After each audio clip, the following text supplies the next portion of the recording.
The CDC says there is no reason the average person should be wearing a face mask. They want to It's okay. You can say hi. It's all right. I'm used to kids ignoring me. for frontline workers. It's no different than the flu. Dr. Deborah Nan, Brooks painted a grim we're ready for you picture now. of the coronavirus outlook.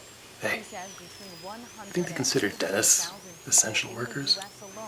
I would. In outdoor settings, they are encouraging social distancing. Officials say you should disinfect all. I thought it had a really dark and sinister undercurrent that was matched with a sense of dark humor that really worked for me in particular. I thought using the construct of the pandemic was really great because it's something that we all recently went through, and I thought it was a very interesting way to sort of repurpose and orient that time period and see what people could have done or how people could have moved in a time in which everyone in the world seems to be distracted by a phenomenon that we haven't experienced before. I thought that the concept around the waiting room in particular and the serial killer approach really create a very cheeky and clever deconstruction of a revenge concept or a revenge thriller that really made the piece work quite well for me in a short period of time. In particular, there was a really great performances by everybody on screen. I thought there was a really great dynamic between the dentist and his patient in that particular scene, and I thought it really reflected a real chemistry and rhythm between everyone on screen that's matched with the sort of cinematography and the score that creates a sinister mood and aesthetic that really projects what the ending is going to be about and what the overall concept is actually about. So I thought it was very detail oriented and clearly approached with a strong sense of style. It starts from sort of a low level of socially awkward interactions and slowly ascends into like sheer terror, which really engages you, the audience, me, emotionally and pulls you through this journey. It engages, I think, very cleverly with certain tropes of horror filmmaking, the language of horror. But what it does is it subverts how these work. Because instead of sympathizing with the victim, we side with the people who are doing the horror, which I think, is just clever to subvert how the language of horror works, but also it introduces these sort of really interesting, complex moral feelings in there for us to engage with and work with. Why, to what extent is it right for us to side with the people who are, doing the horror? How does that upset our typical understandings of things, which I think was really clever and interesting. And what the other interesting thing it does is how it uses the COVID-19 pandemic, because it's got a very clever use of the pandemic within the story. But what this also does, I think, is it allows it to get around any logistical issues with COVID-19 restrictions on the shoot. So I think it's a very, very clever way for how, in the future, we can deal with the logistical issues of COVID by inputting them in innovative, creative ways into the work. So I thought on all fronts, I think it was very clever and effective. Scary but fun to watch film that you think is going to be about the pandemic, but it's not, of course. I like the writer's choice to put a little humor in there. And the lead characters are wonderful. Jim is perfect in his part. You really hate him and his arrogance. And Dr. Heather, she was terrific in her role. A strong moment is where she confronts him in the dentist chair. And it's really compelling to watch. She's fantastic. The storyline of the supporting characters and them in the waiting room, who you realize have organized themselves to be a part of this and make the opportunity happen to enact revenge on Jim. That was interesting. What was really effective is the end when the credits are rolling and the teeth keep falling in the tray. I like that action. That was good. It was thrilling, I must say. That was good. I thought that this was a really, really clever recontextualization of COVID. It put me in mind of I'm not sure if you're familiar, but there were like stories after September 11th of people kind of just using the tragedy to run off and start a new life somewhere. and having everybody think that they just died in the attack. And this feels sort of like you took this in a similar direction. The fact that they're using COVID and the fact that that's has the world's attention to cover the murder of this presumed serial killer, I assume. Yeah, it was it made for a really, really clever and inventive little revenge thriller. And I thought that the touch of everyone in the waiting room being in on it, and I'm assuming being other parents affected by this guy, was a really nice touch.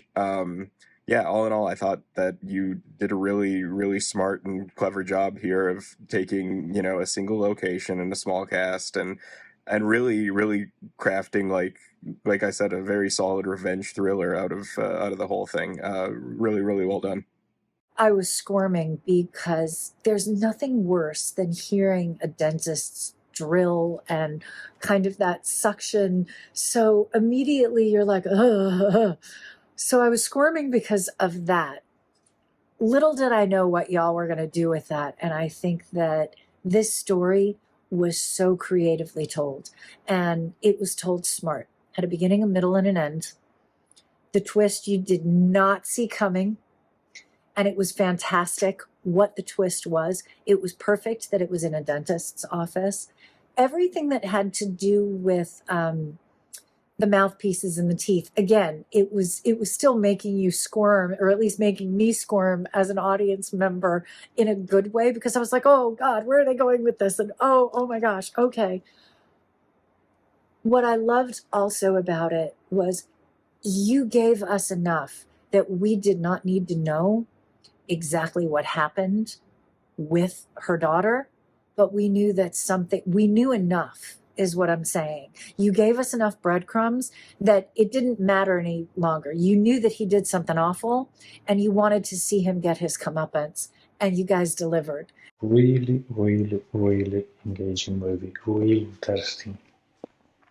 And this movie talks about vengeance, basically.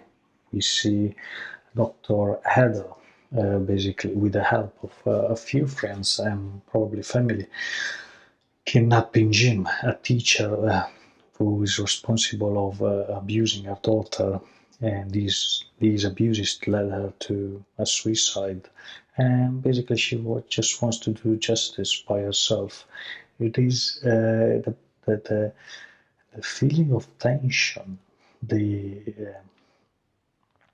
creepiness as well that you have when you see Jim that cannot move anymore, and Dr. Heather starts pulling out the teeth one by one. Is absolutely quite frightening. And I also like the way the film suddenly changes. You have the idea it's just another. I don't know. At the first few minutes, you have the idea it's a random drama or a comedy, even a comedy actually, and then boom, you have this revelation after she anesthetizes him. It's very well done. The direction as well is quite compelling. This plot is terrifying. We start with news about the pandemic and reactions from the general population at this dentist's office. It turns out to be something quite different, and it is creepy. And then we have these perverted individuals that ruin children's lives forever. That's the premise. And then you just don't get it until it's probably too late for everyone. This topic is so pervasive. I am glad the producers decided on this approach. And when is it okay to use violence, to turn to violence? I don't know. Can we ever answer that? But they chose such a specific punishment.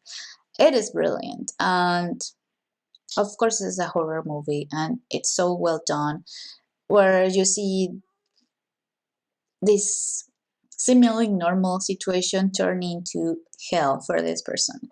Fascinating story, obviously based in reality, and using the idea of using the pandemic as a distraction to get away with something else, I think is so interesting because it truly was a moment when the entire world was looking somewhere else, and when everybody was so preoccupied with how we were going to make the adjustment and how kids were going to adjust, how workers were going to work. So using that as a distraction for something else I thought was just so interesting and such an intriguing idea. I really loved the creativity of that, and how it played out with the dentist and everything else. Like, I thought it was so just well done and such like a great way to move the story along. This film very much looked like it was going to start out being about the pandemic, but really it's about a very different type of pandemic, the one that people are waging on our children. And the fact that it's a teacher, this happens quite often. We see it in the news. This filmmaker executed perfectly what a lot of parents wish they could do to the people who hurt their children. So it's amazing that they thought of this, that the world looking one way, that they did something that needed to be done, which made it a great film. It was well written, well directed, very well done with the editing.